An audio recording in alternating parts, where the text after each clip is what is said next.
야, 이 얘기를 좀 안 할 수가 없어요. 이번 주 한 주가 어마무시했거든요. 어제는 뭐 300포인트 넘게 코스피가 올라가서 6%로 또 마감을 했고, 그 전에는 6% 가까이 또 떨어졌죠. 네. 네, 완전히 천국과 지옥을 오가는 장세였는데, 그래도 오늘 또 다행히 강보합권에서 안착이 좀 되어 가고 있어요. 맞습니다. 코스피도. 네. 네, 어떻게 보셨을까요? 이게 지금 케빈 워시라는 인물이 또 주요 인물이라서 이 네. 남자가 도대체 시장에 어떤 일을 또 끼치고 있는 건지도 궁금하고요. 이게 사실은 뭐 월요일에 소위 말하는 이제 검은 월요일, 블랙 먼데이라고 네. 해서 뭐 큰 폭의 사실은 이제 하락이 있었습니다. 저 죄송한데 그 네. 검은 월요일이라는 말, 네. 뭐 검은 화요일 이런 얘기도 있고, 네. 네, 검은이라는 게 그냥 들어가는 건가요? 아, 이게 아니면 원래 월요일에만- 유래가 있는 말이에요. 아, 그래요? 네. 어. 한 4차례 정도 이렇게 하면 얘기가 또 길어지는데 네. 아무튼 크게 4차례 정도 떨어진 적이 있을 때 아. 미국에서 여차저차해서 검은 먼데이, 블랙 먼데이라는 말이 나오기 시작했는데 아. 그 4차례 중에서 사실은 두 번째 폭락이 좀 컸어요. 네. 그때 가서 또 재밌는 얘기 해드릴게요. 그래서 그냥 내 눈앞이 깜깜해. 뭐 이게 왜 검은이라고 그러는 거야? 그건 이제 금융 용어? 용어라고 보실 정도로 되는 거예요. 그러니까 대폭락이 나왔던 네. 그럴 때는 이제 검은 무슨 요일 이렇게 네. 말하는 거라고 보시면 되겠습니다. 그래서 네. 항상 검은이 들어가길 때 네네네. 뭔가 했었어요. 비유가 아니고 그냥 다 있는 말이라고 아. 보시면 돼요. 시사 용어, 금융 용어라고 생각하시면 돼요. 이전에 네. 역사가 또 이렇게 이름을 네. 만들었군요. 네. 네. 근데 아무튼 월요일에 그러니까 검은 월요일이었어요. 네. 네, 엄청 많이 빠졌죠. 그리고 이제 다음 날 화요일에 기가 막히게 또 야. 오르고 V자로 반등을 했어요. 완전 예. 더. 예. 네. 그럼 이제 됐네. 지났네 뭐 음. 이럴 수도 있는데 제가 볼 땐 이 월요일 화요일에 있었던 이 문제를 조금 짚어내야지 될 것 같아요. 왜냐하면 이게 끝난 건 아닌 것 같아요. 아, 그래요? 그러니까 도대체 무슨 일이 있었던 거야가 이제 아셔야 예방 주사가 제대로 맞춰지고 또 유사한 어떤 노이즈가 또 날 것 같거든요. 그 일단 예. 월요일에 폭락한 거는 조정은 아니었다? 우리가 생각하는 이제 조정 얘기도 한번 해볼까요? 조정은 얘기가 아니었던 것 좀, 같아요. 좀 복잡한데 그럼 또 그래요? 이제 네. 하나씩 개념을 네. 얘기해 볼게요. 네. 일단 월요일에 있었던 일 먼저 한번 설명을 드려볼게요. 네. 일단은 주말 사이에 트럼프 대통령이 연준 차기 의장을 지명했어요. 그렇죠. 그 사람이 아까 우리 사진에 잠깐 나왔던 케빈 워시. 저 사람이에요. 예. 케빈 워시. 잘생겼네. 네. 멀쩡합니다. 네. 멀쩡합니다. 네, 나이도 어려요. 네. 네. 1970년생이고 유대인 출신이군요. 유대인이고요. 오, 네. 1970년생. 네. 오, 그 김구라 나이인데. 그 나이 때죠. 네. 예. 그리고 그 엄정화보다도 한 살이 더 어려요. 예. 맞아요. 네. 김구라 또 누구 있던데. 70년 많지 지상렬도 있고. 그렇죠. 어. 예, 70년생이고. 근데 저분이 이제 지명이 됐어요. 예. 네. 그러니까 이제 사람들은 원래 이 스포츠 토토처럼 막 이렇게 승부 예측하듯이 이번에 누가 된대라고 확률도 예측하는 게임도 있고 막 그렇습니다. 저기도. 네. 근데 사실은 높은 확률로 예상되던 사람은 아니었어요. 어. 예. 기존에 지금까지 몇 달을 끌어올 때까지 제일 상단에 있던 1, 2등이 아니었어요. 네. 그러니까 갑자기 케빈 워시가 됐다고? 이렇게 된 거구나. 예, 그러니까 사람들이 갑자기 이제 궁금한 거 아닙니까? 예. 예. 누군데? 뭔데? 뭐 하는 사람인데? 이렇게 딱 봤더니 가장 크게 저 사람한테 부여돼 있던 타이틀이 뭐냐면 매파. 매파. 예. 매가 이제 여러분 이제 사냥 잘하는 매 아닙니까? 매파와 비둘기파가 있잖아요. 그렇죠. 매 반대가 네. 인데 비둘기인데 쉽게 말씀드리면 오늘 뭐 용어들이 많이 나오는데 이거 그러네. 나중에 이런 것만 해서라도 사실 시간 잘 가는데 쉽게 말하면 매는 뭐냐면 금리를 좀 타이트하게 가져가자. 네. 그래서 인플레를 좀 억제하고 경제를 좀 단단히 가져가자라는 사람들이 매파죠. 네. 때로는 시장이 선호하는 사람은 아니에요. 네. 금리를 세게 가져가라고 하는 주의니까 비둘기는 반대죠. 네. 유동성도 좀 풀고 경기도 좀 살리고 시장이 원하는 대로 좀 해주자. 이런 게 네. 이제 비둘기라고 보시면 되는데 저 사람을 딱 대고 나니까 쟤 누군데라고 봤더니 매파냐? 대표적인 매파가 지명이 됐어? 라고 하니까 매파가 지명됐다라고 하면 금리 인하가 좀 더뎌질 가능성이 있겠네. 네. 그러면 금리 인하로 인한 유동성 장세가 우리가 생각대로 한 것보다는 안 나온다. 네. 좀 타이트할 가능성이 있다라는 식으로 시장이 해석을 한 거예요. 네. 그러니까 추가적으로 돈을 불러와야 되는 더 돈으로 현재의 모래성을 쌓아왔던 시장에서 먼저 충격을 받기 시작해요. 그게 어디냐면 금, 은, 코인이에요. 아. 아시겠습니다만 금이 5,600달러를 넘고 네. 은이 또 역시 드라마틱하게 작년에 최고치로 상승하면서 오. 금, 은에 어마어마한 사실은 지금 투기 수요가 몰려들어 있었거든요. 네. 그런데 그쪽에서는 야 원래 금, 은은 뭐냐면 대표적인 안전자산이잖아요. 그렇죠. 달러가 위험해, 뭐 경기가 뭐 안 좋을 것 같아 그러면 피난처로 도망가는 게 금, 은이에요. 그렇지. 네. 그래서 그 정도의 기능으로만 생각하시는 분이 많은데 그렇게 생각하기에도 최근에 값이 너무 많이 올랐어요. 맞아요. 그러니까 이거는 단순히 안전자산으로의 이 회기 수요뿐만 아니라 추가적으로 뭐가 얹어 있다. 뭐가 얹어 있냐? 값이 올라? 그럼 나 이거 투자해야지라고 하는 이것을 하나의 투자 상품으로 생각하는 수요가 많이 붙어 있었어요. 근데 그 투자 상품의 투기 수요의 성질이 뭐냐면 레버리지가 많습니다. 그러니까 내 돈 내고 달러 사자가 아니고 빚내서 사자, 레버리지 일으켜서 사자라는 수요가 달러, 금, 은, 코인에 많았던 거예요. 그러니까 그 사람들은 그 값을 유지하려면 추가적으로 계속 자기네 같이 똑같이 생각하는 사람들이 계속 들어와 줘서 네. 자산을 받쳐줘야 돼요. 근데 만약에 매파가 들어와서 유동성이 떨어져. 그러면 추후에 들어올 사람들은 빚내기 쉬워요? 어렵죠. 어렵죠. 그러면 추후에 들어올 사람이 점점 더 약해지면 없어지면 이 버블 이 높은 가격 감당 가능하겠어? 안 되지. 그럼 어떻게? 지금이라도 던지자라고 해서 매파라는 인식이 퍼지자마자 금, 은, 코인에서 먼저 자산이 빠지기 시작한 거예요. 아, 그래서 아이고, 떨어졌구나. 그런데 빠지는데 네. 그냥 빠질 때는 또 레버리지로 일으켰던 상품들은 더 위험해요. 더 많이 빠져요. 왜냐하면 쉽게 말하면 너 원금이 얼마야? 10원이요.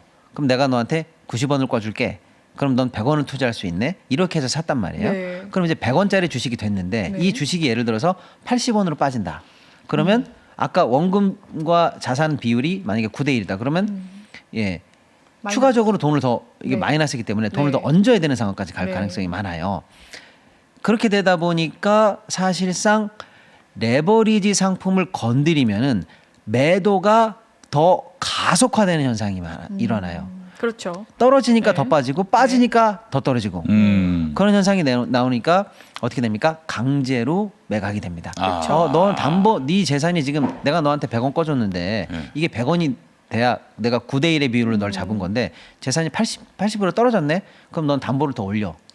이렇게 된단 말이죠. 그게 위험성이죠. 예, 네. 그러니까 못 올려? 그럼 난 팔아서라도 네 거 청산해서 가져갈 거야라고 하는 강제 청산이 생겨요. 이게 이제 마진콜이라고 하는 거거든요. 마진콜. 네. 오늘 용어 많이 나오는 날이네요. 네. 그러니까 마진콜을 당하기 시작해요. 네. 그러면 어떻게 되냐? 원래 빠진 거 말고 마진콜 매물 때문에 또 빠져요. 아, 하락의 악순환입니다. 그렇네요. 그러면 그걸 당하기 싫은 사람들은 어떻게 해요? 원금을 담보를 보충하는 수밖에 없어요. 네. 그러니까 이제 청산을 두드려 맞는 사람은 맞는 거고 맞기 싫은 사람들은 원금을 보충해야 되는데 그 돈이 어디서 나와요? 미지 좀. 아니 그러니까 예를 들어서 어디서 지금 너 빨리 너 나한테 담보 더 내놔. 그러면 딴 데서 돈을 마련해서 거기다 돈을 넣어야 될 거 아니에요. 네. 딴 데가 어디냐? 돈이 있는 데 아닙니까? 네. 돈이 어디 있어요? 주식에 있지. 아, 주식을 그래서 빼는구나. 그렇습니다. 금리. 그래서 아. 그동안 탄탄히 올라와 있던 주식 시장에서 아. 매도가 잡히는 거예요. 아, 주식 돈을 빼서 지금 갔구나. 예, 특히 이미 네. 많이 올라 있는 시장에서 먼저 빼요. 그럼 돈 그렇네요. 번 거니까 원금이 아니잖아요. 예. 그러니까 거기서 이익 실현하는 그 매도세가 촉발이 돼요. 그래서 그 다음 날 특히 뉴욕 증시와 그 다음 날 아시아 증시, 네. 특히 많이 올라와 있던 우리나라 증시에서 매도가 많이 잡히는 거예요. 아. 그러니까 전반적으로 보면 워시가 매판가 봐 화들짝 놀라서 실물, 원자재 이런 쪽 시장에서 네. 빠지고 그에 대한 마진콜 영향 등등등이 불안해지니까 자산 시장인 증권 시장에서 돈이 또 빠지고 그 여파로 세계적으로 가장 우리가 수익률이 높았던 우리 시장에서 조금 딴 데보다 더 많은 직격탄을 맞으면서 또 매도가 잡히고 한편 우리는 원래가 성장률이 너무 높았던 시장이었어요. 거의 뭐 7, 80% 올라간 작년에 네, 70%, 그쵸. 올 초에부터 시작해서 벌써 20% 이상 올라가니까 윤석열이가 사라지니까 아주 그냥 뭐 네. 날개를 달았습니다. 예. 이런 어마어마한 시장이니까 우리 입장에서는 야 이래도 또 올라 저래도 또 올라 아유 안 되겠다 언제든 조정은 나올 수 있다라는 게 사실 조금 불안했던 찰나였어요. 근데 거기서 예, 또 울고 싶은데 뺨 때려준 오십니다. 격이라고 뭐야 이거 매도세네 미국이 큰일 났네라고 해서 빠지니까 그럼 나도 이참에 던진다라고 하는 조정세 조정이 지금이 조정이다라는 명분까지 제공되면서 명분. 예, 그래서 사실 월요일은 이제 대폭락을 맞이하게 된 거죠. 근데 어떻게 화요일에 이렇게 뭐 네. 반등이 심하게 올 그렇죠. 수가 있을- 근데 가만히 생각해 본 거예요. 그 워시가 워시를 했어. 그렇죠. 네. 워시는 과연 몇 파인가? 아. 이 모든 로직을 거꾸로 올라가 다시 한번 되짚어 본 거예요. 네. 우린 그래서 빠졌네. 조정이 이참에 왔어야 된다라는 그 타이밍상 한번 빠진 거고 매도세가 촉발되니까 또 빠진 네. 거고 음. 다시 거꾸로 가는 거고요. 그 다음에 금은은 그렇게 해서 빠졌다고 쳐. 네. 그러면 그 전에 있었던 거는 워시는 몇 판가 봐. 여기까지 가보는 거예요. 네. 그럼 이 로직이 만약에 반대로 성립되면 또 되는 올라갈 수 거잖아요. 있는 거죠. 그렇죠. 네. 그래서 이제 거꾸로 거슬러 올라가서 이제 워시를 알아보게 된 겁니다. 아. 그래서 이제 우리는 워시를 제대로 알아야 돼요. 네. 제가 볼 때는 이 사람이 이제 연준 의장으로 지명받는 과정에서도 계속 노이즈가 나올 거예요. 아니 저 인준 받는 과정까지. 네. 그리고 되고 나서 이제 6월 이 사람이 5월 말에 취임이거든요. 그럼 6월부터 5월 말. FOMC가 있어요. 네. 이때부터 이 사람이 하는 그 수많은 말들, 네. 하는 연방준비 정책들이 제도에서. 앞으로 야. 미국과 세계 시장을 계속 흔들 예정이에요. 파월이 항상 그랬던 예, 것처럼. 좋은 의미든 나쁜 의미든. 그래서 몇 년이에요? 14년이에요. 길다. 의장은 8년, 이사는 14년. 길다. 네. 네. 야, 적어도 8년입니다. 네. 큰일이 없다면. 그 연방준비제도 이사회 의장이 한 마디만 하면 원래 그냥 항상 전 세계 출렁거리잖아요. 주식이 네. 폭락하고 네. 폭등하고 난리도 아니에요. 그래서 이제 우리가 워시를 어차피 올해는 다뤄야 되고 네. 워시 문제는 이제 시작이다. 야. 워시의 어떤 영향이든 좋든 나쁘든 빨리 파악해야겠네요. 윤석열이가 직전 연방준비제도 이사회 의장을 굉장히 싫어했잖아요. 아주 뭐 대놓고 뭐 늙은 뭐 개라고 했나 뭐 맹비난을 하고 트럼프. 있단 말이죠. 트럼프 네. 제가 뭐라고 그랬습니까? 윤석열이요. 트럼프. 트럼프. 네, 네, 트럼프는 네, 파월을 엄청 싫어했죠. 엄청 싫어했죠. 예. 네. 무척 싫어해가지고 야 이거 둘이 한번 링 위에 올라가서 한번 네. 머리끄댕이 잡고 한번 싸워보라고 하고 싶을 지경인데 맞습니다. 늙은이, 무능력자, 뭐 꺼져라, 뭐 그- 할 수 있는 욕이나 욕은 다 있죠. 근데 자기 궁금한 하자는 게- 대로 안 해줘가지고 그런 거죠. 맞습니다. 네. 이제 트럼프는 쉽게 말하면 이제 금리를 내려라, 그래서 그러니까요. 돈 풀어라, 네. 경기 살리자 이건데 근데 몇 파가 파월은 됐어요? 야 너가 지금 관세 정책을 하고 있잖아. 그것 때문에 올라간 물가 등등등 나는 확인하고 그쵸, 그쵸. 금리를 내려야지. 덮어놓고 금리 내렸다가는 큰일 나. 이렇게 해서 버텼던 거죠. 네. 이래서 일단 우리가 워시를 알아보면 아까 살짝 나왔습니다만 70년생이고요. 스탠포드 공공정책을 나왔고 하버드 로스쿨을 나왔어요. 네. 네, 거기까지는 정통적인 문과예요. 음. 근데 갑자기 여기서 이제 하버드 로스쿨 끝나고 변호사 시험을 안 보고, 예. 그러니까 정확하게 변호사 자격이 없어요. 우리 지금 서울법대 나오고 나서 고시를 안 본 격이죠. 예. 그리고 비즈니스 스쿨로 턴합니다. 이때부터 사실은 이제 약간 이제 경제적인 어떤 진로가 시작이 되는데 네. 비즈니스 스쿨 마치고 모건 스탠리에 들어가요. 모건 스탠리에 들어가서 나름대로는 그래도 잘 커서 부사장까지 올라갑니다. 그리고 나서 이제 우리로 치면 이제 백악관 경제위원회 수석 보좌관이 돼요. 우리로 치면 청와대 경제수석실 수석 바로 밑에 수석 보좌관 정도로 네. 올라가요. 네. 여기서부터 이제 공공의 영역으로 갑니다. 그러니까 모건 스탠리에서 돈 잘 벌고 잘 살다가 백악관으로 들어가게 돼요. 네. 그리고 이제 백악관에서 부시 대통령이 잘 봐서 너 고생했다. 너 연준 이사로 가볼래? 네. 라고 해서 연준 이사로 지명이 됩니다. 아하. 이때 나이가 35이에요. 젊다. 최연소 이사. 지금 제가 말씀드린 그렇다면서요? 경력만 해도 네. 보통 사람들이 달성할 수 없는 경력이에요. 그렇죠. 모건 스탠리에 들어가서 승수장고에서 부사장이 돼. 그다음에 뭐 우리로 치면 청와대 수석실에 들어가서 1급 거의 준 1급이 돼. 그리고 연준 우리 지금 한국은행 금통위원이거든요. 이게 돼? 이거 다 하나하나가 평생을 바쳐도 될까 말까는 어떻게 보면 굉장한 캐리어인데 그러네요. 이걸 35에 다 해버려. 이야. 그래서 사람들은 이 사람이 천재다. 천재급이다. 네, 천재다. 이렇게 보는 정말. 사람도 있고 네. 그건 말이 안 된다. 줄을 잘 탔다? 그렇죠. 천재로 감당 가능한 캐리어가 아니야 이거는. 유대인이고 슈퍼 울트라 다이아몬드 수저입니다. 그러니까 전형적인 미국의 화이트 칼라 코어 집단 내에서 인맥과 이런 것들을 통해서 나름대로 귀족이기 때문에 밀어준 영향으로 올라간 거지. 뭐 개인적으로 똘똘해가지고 올라갔다 이렇게 보기는 어렵다라는 아하. 말씀드리고 제가 이 얘기를 왜 하냐면 이게 워시를 이해하는데 되게 중요하기 때문이에요. 네. 그래서 어쨌거나 연준 이사에 취임이 됩니다. 무려 35세. 네. 딱 가보니까 그때는 버냉키 시절입니다. 근데 버냉키가 2011년부터 사실은 이제 2008년부터지만 이 금융위기가 그때 2008년에 리먼 사태가 2008년에. 이후에 네. 금융위기가 있었기 때문에 미국 경제 살리기 위해서 소위 말하는 양적 완화, 돈 뿌리기 정책을 합니다. 네. 기업들 다 쓰러져가고 금융회사들 쓰러져가는 건 막아야 될 거 아니에요. 그래서 본격적인 양적 완화 정책을 하는데 네. 버냉키가 오바마 대통령이랑 좀 뭐랄까요 톤을 맞춰서 연준과 미국 행정부가 움직이니까 아까 우리 워시는 누가 임명했냐면 부시가 임명했어요. 그러니까 뭐냐 정확하게는 공화당 계열이에요. 엄밀히 말씀드리면. 네. 그런데 자기는 공화당 계열로 들어왔는데 버냉키가 갑자기 민주당 쪽으로 너무 코드를 맞추면 견제를 해야 되겠다. 이런 생각을 할 수가 있습니다.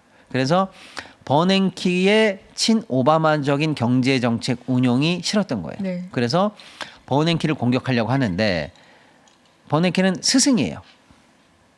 실제로 선생님입니다. 스탠포드 관련해서도 선생님이고 그렇습니다. 버냉키 너 싫어 이렇게 말하면 그렇잖아요. 네. 그래서 버냉키 싫어라고 말하고 싶지만 명분을 버냉키의 양적 완화는 문제가 많다. 지금 돈 뿌려서 어떻게 하자는 거냐. 이거 나중에 뿌려진 돈 나중에 쭉 나중에 스며들고 나면 돈이 흔해지니까 인플레 어마어마하게 올 거다. 이거 그렇지. 감당 가능하겠느냐라고 하면서 그때 나는 QE 그러니까 양적 완화에 반대한다. 이렇게 얘기한 거예요. 그래서 네. 그때 얻어진 타이틀이 바로 매파 타이틀이에요. 쟤는 돈 푸는 걸 반대하는 사람이야. 돈을 타이트하게 운영하는 사람이야라는 타이틀이 그때 얻어진 거예요. 한참 전이네요. 한참 전이에요. 예. 무려 14년 전입니다. 14년 전. 예. 그러니까 우리가 지금 워시는 매파야라고 할 때 네. 과거의 그 타이틀만으로 우리가 매파라고 속단했던 거 아니냐라고 하는 거예요. 왜냐? 이미 오래전 얘기고 네. 그때 매파였던 건 신념상 매파가 아니라 소위 말하면 버냉키 라인을 공격하기 위한 명분으로 반대 포지션을 잡은 거지 네. 신념 매파는 아니야라고 우리가 이제 다시 해석하게 된 거예요. 아하. 그럼 지금은 어떤 사람인가 봤더니 그 후에서 걸어온 인생들을 쭉 보니까 뭐 신념 매파라기보다는 네. 그저 귀족이었던 거예요. 그래서 버냉키랑 한참 싸우다가 14년 임기를 다 채우지 않고 네. 중간에 나가버려요. 오. 나 그만해 그러고 나가요. 나가고 다시 쉽게 말하면 이제 사모펀드 회사에 들어갑니다. 여기서도 또 파트너급으로 해서 거의 뭐 장급으로 잘 지냅니다. 그러다가 이번에 다시 지명된 거예요. 네. 근데 이번에 그 아까 말씀드린 워시가 나와서 새로 들어갔다는 그 회사 있잖아요. 네. 그 회사가 중요해요. 그 회사가 지금 권 아나운서는 모르시겠으면 우리는 많이 알아요. 우리는 그 IMF 직전에 전설적인 헤지펀드 조지 소로스 네. 알잖아요. 소로스 저도 들어봤어요. 그래, 우리는 네. 안단 말이에요. 거의 그 급에 해당하는, 그 바로 밑에 해당하는 전설적인 펀드 매니저가 있습니다. 누구죠? 기업 그런 것보다 더 높은 평가를 받고 있는 분이 있어요. 드라켄 밀러라는 사람이 있어요. 드라켄 밀러. 스탠리 드라켄 밀러라는 사람이 있어요. 네. 자꾸 우리나라 말로 좀 비유를 하자면 지금 우리나라로 치면 거의 미래에셋 회장격 대부격입니다. 미래에셋. 이 자산시장에서요. 예. 그냥 뭐 박현주 회장급 예를 들면 그런 급이라고 보시면 돼요. 예. 그 사람은 소로스 밑에 있던 사람이에요. 근데 지금 더 컸죠. 네. 그런데 그 밑에 누가 있었냐면 베센트 재무장관이 있어요. 지금 트럼프의 오른팔이죠. 네. 친복 베센트 재무장관이 그 밑에 있었어요. 그리고 아까 얘기한 워시가 연준을 때려치고 저 돈 벌러 나가겠습니다 하고 나갔던 회사가 여기예요. 그러니까 이 펀드예요? 드라켄 밀러, 그 밑에 베센트, 예. 베센트 밑에 워시. 예. 요 삼각 라인이 기가 막히네. 인맥의 핵심이에요. 그렇네. 예. 네. 그러니까 트럼프가 금리를 인하라고 하면서 파월을 두드러 패면서 매파 너무 싫어라고 하는 그 자리에 앉힐 사람이 매파일 리가 없잖아요. 없잖아요. 그렇지, 그래서 그렇지. 저도 신기했다. 예, 그런데 시장이 옛날 발언만 보고 매파 타이틀만 보고 매파라고 오해한 거고 지금 이 느낌 지금 걸어온 그 길을 보시면 매파가 아니고 신년 매파가 아니고 그냥 그 자리에 맞춰서 포지션에 맞춰서 약간은 정무적 정치적 발언을 그냥 하는 사람이에요. 네. 그리고 최근에는 베센트와 드라켄 밀러와 워시의 관계로 보면 트럼프, 베센트 이 라인이 예. 믿는 네. 이미 딜이 걸려도 한참 걸릴 수 있는 측근 라인 뭐랄까 그러니까요. 가장 친한 라인이 엄청 각별하겠네요. 각별한 라인이 들어왔다 이렇게 봐야 되는 거예요. 그러니까 시장에서 우리가 너무 단견으로만 판단해서 매파라고 오해했구나라고 하니까 하루 만에 5회가 거쳤죠. 일단은 그렇습니다. 좀 이따 다시 2부는 얘기할 텐데 일단 5회가 거쳤어요. 그러니까 매파가 아니라 그 정도 매판 아닌가벼? 예. 이렇게 된 겁니다. 특파가 돼 있고. 그렇죠. 예. 그러다 보니까 어제의 과도한 기후 때문에 내려갔던 이 증시는 당연히 되돌림을 하는 정도의 반등은 맞습니다. 네. 요게 이제 재밌어요. 그런데 이제 반등을 하는데 지났으니까 반등이지만 아까 우리는 어떤 걸 예리하게 봤어야 되냐면 우리는 사실 조정이 한 번쯤 와도 되는 정도의 급상승을 너무 이어갔던 네, 언제쯤 정세란 조정 말이에요. 올까 싶었잖아요. 그렇죠. 그러니까 우리가 네.